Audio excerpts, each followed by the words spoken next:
Hello, everyone. Welcome back to our channel where we make learning English simple, practical, and enjoyable. I'm Anna. And hello to everyone tuning in, whether you're at home, on the move, or just taking a quick break. It's great to have you learning with us today. All right, let's jump right into today's lesson and start learning together. Let's start.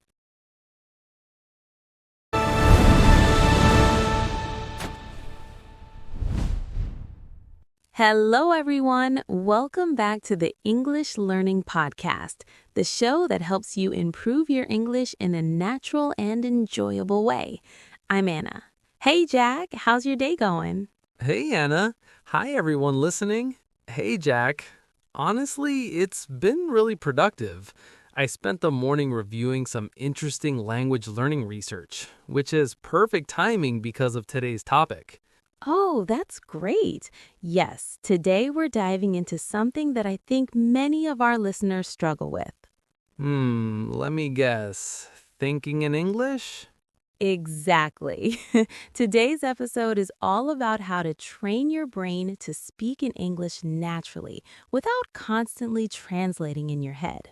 This is such an important topic. I remember when I was learning my second language, I used to translate everything word by word in my mind. It was exhausting. Right? It's mentally draining and it really slows down your conversation. But here's the good news for everyone listening. It doesn't have to be that way. Exactly. There are practical strategies you can use to retrain your brain. But before we jump in, we should mention something to our listeners. Yes, if you're enjoying this podcast and finding it helpful, please take a moment to like this episode and subscribe to our channel. It really helps us reach more English learners like you, and it means we can create more content to support your learning journey. And if you know someone who's learning English, share this episode with them. Learning is always better when you can discuss it with friends. Absolutely. Okay, Anna, I'm ready. Let's talk about training our brains. Perfect. So, Jack, let me ask you this. When you were translating everything in your head, what was the biggest problem you noticed? I'd say the biggest problem was the delay. Someone would ask me a question, and then there'd be this long, awkward pause while I was processing. Yeah, because your brain was doing double work. Exactly. First, I had to understand the English, then translate it into my native language, then think of my response in my native language, and then translate it back into English. That's 4 steps when it should just be 2. Understand and respond. No wonder conversations felt so challenging. And you know what's interesting? Many intermediate learners, even at B1 level, still do this sometimes without realizing it. Really? Even when they already know a lot of English? Yes, because it's a habit. Their brain has been trained to use that translation pathway, so it automatically goes there, especially when they're nervous or tired. So basically, we need to create a new pathway in the brain. Exactly. We need to build what neuroscientists call neural pathways directly in English. Neural pathways. That sounds very scientific. It does. But the concept is actually simple. Think of it like this. Imagine your brain is a force and you need to get from point A to point B. Okay, I'm imagining it. At first, there's no clear path, so you're pushing through bushes and branches. It's slow and difficult. That's like when you're first learning English. Yeah, that makes sense. But if you walk the same route every day, eventually you create a clear path through the forest. Right. The grass gets worn down, the path becomes obvious, and soon you can walk it easily without thinking. Exactly. That's what happens in your brain with language. The more you think directly in English, the stronger that pathway becomes, until eventually it feels automatic. I love that explanation. So today, we're going to give you practical strategies to build those English pathways in your brain. I'm excited about this. Where should we start? Let's start with something I call mental substitution. Ooh, that sounds interesting. Tell me more. Well, most people at B1 level already know a lot of English words and structures. The problem isn't knowledge, it's activation. Activation. Yes, the words are stored in your brain, but they're not active. They're like books on a shelf that you never take down and read. Ha, I like that. So we need to take those books off the shelf more often. Exactly. And here's how you do it. Throughout your day, whenever you think something in your native language, pause and ask yourself, how would I say this in English? So basically, catching my thoughts and translating them. Not exactly translating, more like expressing them. Let me give you an example. This morning I was making coffee and I thought to myself, I need more sugar. A simple thought. Very simple. But then I paused and said it in English, and then I pushed myself further. How else could I express this? Oh, I see. You could say, this coffee isn't sweet enough. Exactly. Or, I'd like to add some more sugar. Or, this needs to be sweeter. So you're not just translating one sentence, you're exploring different ways to express the same idea. Exactly. And that's crucial because it trains your brain to think flexibly in English rather than believing there's only one correct translation. Right. Language isn't about perfect word for word translation, it's about expressing meaning. This is really powerful. So throughout the day, you should catch your thoughts and rephrase them in English.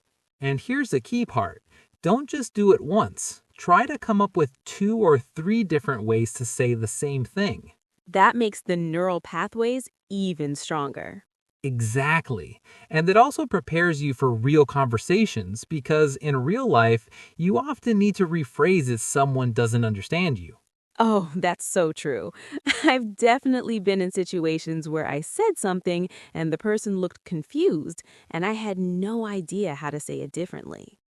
Yeah, because you only had one pathway to that idea.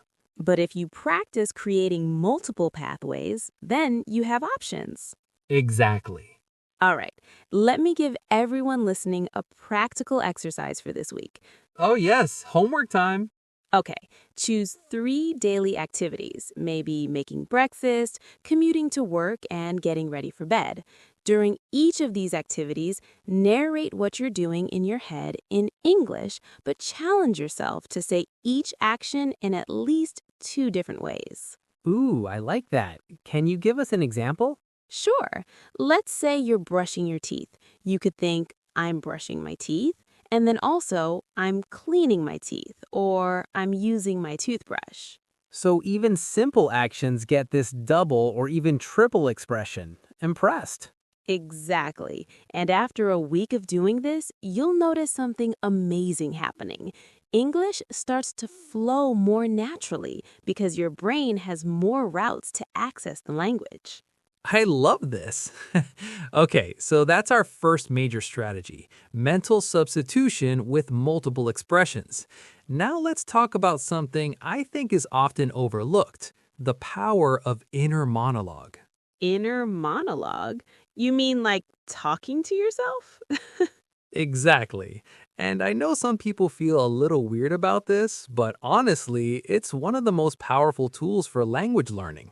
I have to admit, I do this sometimes when I'm walking alone. Sometimes I have entire conversations in my head. And do you do it in English or your native language? Usually my native language, but I guess I should be doing it in English. Well, here's the good news. You don't have to do it all in English right away. Oh, that's a relief. So what do you suggest? Start with a bilingual inner monologue. Think of a sentence in your native language, then repeat it in English. So I'm still translating at first. Yes, but here's the key. You're doing it in a low pressure environment. There's no one waiting for your answer, no one judging your grammar. Ah, so it's a safe space to practice. Exactly. Right. And over time, you'll notice something really interesting happening.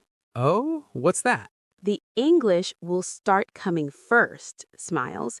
Sometimes you'll think of something directly in English without needing to translate it first. Really? That just happens naturally? It does, but only if you practice. The brain is very efficient. It loves shortcuts.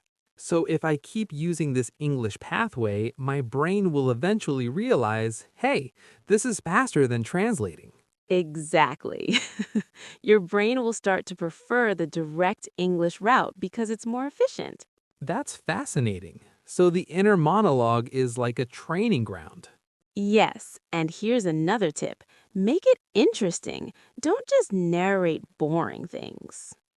What do you mean? Well, a lot of people practice by thinking, I'm sitting, I'm standing, I'm walking. Monotone. Yeah, a little boring. Instead, have real thoughts, opinions, feelings, reactions. Okay, I like that. Can you give me an example? Sure, let's say you see someone wearing a really interesting jacket. Instead of just thinking, that's a nice jacket, go deeper. How? Think something like, wow, that jacket is really stylish. I wonder where they bought it. I'd love something like that, but maybe in a darker color. Maybe I should look for something similar online. Oh, okay. So you're having a real internal conversation, not just labeling things. Exactly. You're using complex sentences, imagining situations, expressing preferences. This is how we actually use language in real life.